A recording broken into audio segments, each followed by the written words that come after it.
C'est un livre de Toni Morrison, le dernier.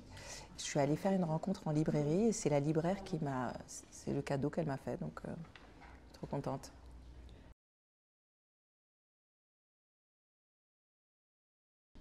Ah, alors, c'est pas facile parce qu'elles étaient toutes très différentes. Donc, peut-être, il y en a une où c'était assez dingue parce qu'en fait, on était dans un collège et qu'ils ont fait une émission de radio. Donc, ils avaient préparé les interviews, les enchaînements, les jingles.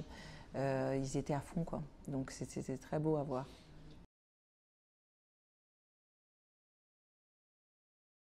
Qu'est-ce que ça m'évoque? Ça m'évoque la rencontre, justement.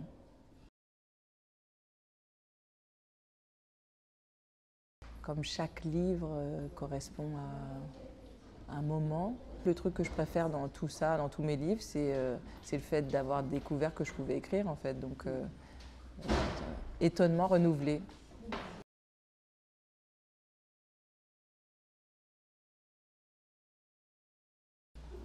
Écrivaine.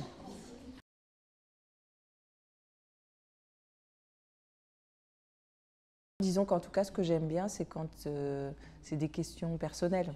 Voilà.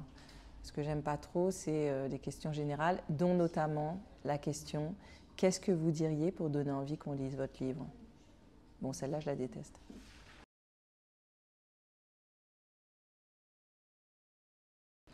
En fait, oui. Après, moi, quand j'écris, je lis des choses. C'est un peu comme si j'allais dans une boîte à outils, en fait. Donc, quand je cherche, par exemple, sur le dernier livre, j'ai 3 livres qui m'ont guidée tout du long et où j'y revenais pour une chose ou une autre. Voilà. Et je me disais, ah bah tiens, ça, c'est comment il fait ça ou comment elle fait ça.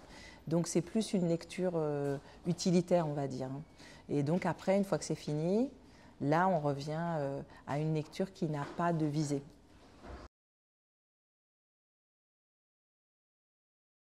Je lis Fab Caro, donc les BD. Et je pense que bon, j'ai une grosse préférence pour Si l'amour c'était d'aimer, qui est vraiment bon, le truc le plus débile qui puisse exister au monde. J'adore.